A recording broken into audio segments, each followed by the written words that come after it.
আসসালামু আলাইকুম, সবাইকে স্বাগত জানাচ্ছি। আবারও একটি কাতলা মাছের রেসিপি আপনাদের সঙ্গে শেয়ার করতে যাচ্ছি। এখানে 1 কেজি কাতলা মাছ ভালো করে ধুয়ে পানি ঝরিয়ে তারপর এখানে 1 চা চামচ হলুদ গুঁড়ো, 1 চা চামচ মরিচ গুঁড়ো আর পরিমাণ মতো লবণ দিয়ে এটা মাছগুলো আমি মেখে নিচ্ছি হাতের সাহায্যে। মেখে নিয়ে আমি 10 মিনিটের মতো রেখে দেব।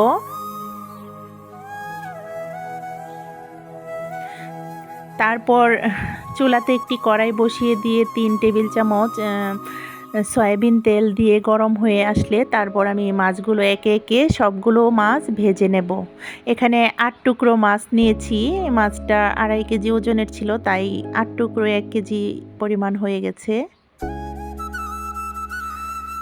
তো মাছ ভাজতে ভাজতে আপনাদের কাছে পুরনো কথাগুলো বলে নেই। ভিডিওটিতে প্লিজ একটি লাইক দিয়ে দিবেন আর আপনাদের গুরুত্বপূর্ণ মতামত অবশ্যই জানাবেন যেন আপনাদের চ্যানেলে আমি ঢুকতে পারি, সেই সুযোগটুকু অবশ্যই করে দিবেন আর ভিডিওটি শেয়ার করে দিবেন। আর নতুন যারা আছেন এখনও চ্যানেলটিকে সাবস্ক্রাইব করেননি, প্লিজ সাবস্ক্রাইব করে পাশে থাকা অল অপশনটিতে ক্লিক করে দিবেন যেন ভিডিও ছাড়া মাত্রই নোটিফিকেশন আপনার কাছে পৌঁছে যায়। আর যারা এই কাজগুলো করে নিয়েছেন তাদেরকে অসংখ্য ধন্যবাদ। তারপর আমি এই পর্যায়ে ওই যে মাছ ভাজা তেলটাতে 1 কাপ পরিমাণ পেঁয়াজ কুচি দিয়ে দিয়েছি। দিয়ে দিলাম হালকা একটু নাড়াচাড়া করে আদা রসুনের পেস্ট 1.5 টেবিল চামচ পরিমাণ দিয়েছি। দিয়ে কাঁচা গন্ধ যাওয়ার আগ পর্যন্ত একটু নেড়ে চেড়ে নিয়ে নিলাম। অবশ্যই কাঁচা গন্ধ যাওয়ার আগ পর্যন্ত একটু ভাজতে হবে পেঁয়াজের সঙ্গে।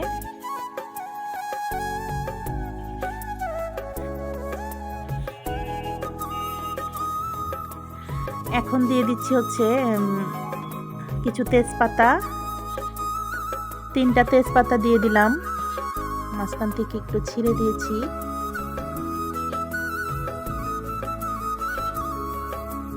তেজপাতাটাও ভেজে টেজে নিয়ে ওই পেঁয়াজের সঙ্গে এই পর্যায়ে আমি দিয়ে দিয়েছি হচ্ছে টমেটো কুচি। তো টমেটো কুচি আমি দিয়েছি এখানে 3টা টমেটো মিডিয়াম সাইজের দিয়ে দিয়েছি। আর এখানে নিয়েছি কিছু পরিমাণ মতো মশলা, হলুদ গুঁড়ো, মরিচ গুঁড়ো, জিরা গুঁড়ো, ধনে গুঁড়ো আর পরিমাণ মতো লবণ, সব কিছু আমি 1/2 টেবিল চামচ পরিমাণ নিয়ে নিয়েছি। আর কিছু গরম মশলার একটা পেস্ট, এটাও আমি একসাথে পেস্ট বানিয়ে তারপর আমি ওই পেঁয়াজ ভাজাটার মধ্যে কড়াইয়ে ঢেলে দিয়েছি। ভালো করে কষিয়ে নেব, মশলাগুলো ভালো করে কষিয়ে নেব। একটু নাড়াচাড়া করে আমি ঢেকে দিয়েছি 5-6 মিনিটের জন্য।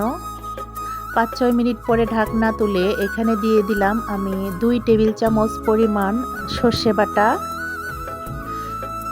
অবশ্যই মশলাটা যখন কষানো হয়ে যাবে ঠিক তখনই ওই সর্ষে বাটাটা দেব।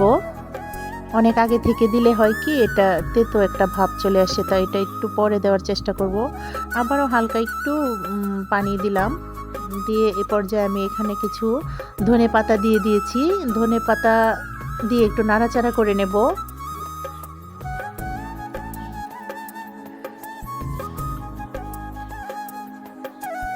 কষানো মশলাটার সঙ্গে ধনে পাতাগুলো দিয়ে ভালোভাবে নাড়িয়ে চাড়িয়ে আর একটু কষিয়ে নেব যেন মশলা থেকে একটু তেলটা বেরিয়ে আসে। মশলা থেকে তেলটা রিলিজ হয়ে গেলে আমরা বুঝবো ভালোভাবেই মশলাটা কষানো হয়ে গেছে। বেশ কিছুক্ষণ আমি এটা কষিয়ে নিয়েছি। তো এই পর্যায়ে আমি দিয়ে দিচ্ছি হচ্ছে এখানে 8টার মতো কাঁচামরিচ, ছোট ছোট কাঁচামরিচগুলো দিয়ে দিলাম। দিয়ে আবারও একটু নাড়িয়ে চাড়িয়ে নিচ্ছি।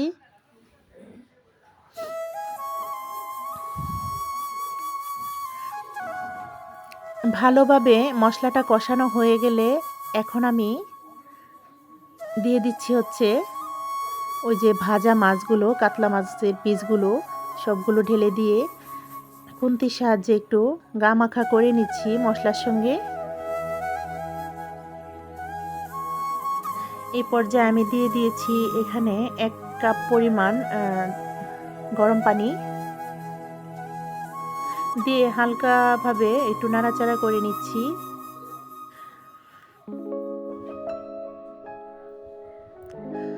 হালকা নাড়াচাড়া করে ঢেকে দিয়েছি 5-6 মিনিট। আবারও আমি কিছু ধনেপাতা কুচি দিয়ে দিচ্ছি।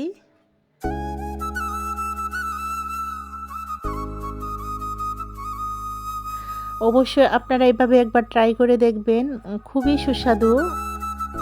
গোস্তকে ভুলে যাবেন এই রান্নাটা খেলে। সত্যি গরম মশলার পেস্টটাও ছিল, খুবই সুস্বাদু হয়েছিল। তো রান্নাটা হয়ে গেছে, আমি সার্ভিং ডিশে ঢেলে সার্ভ করে দেখিয়ে দিচ্ছি।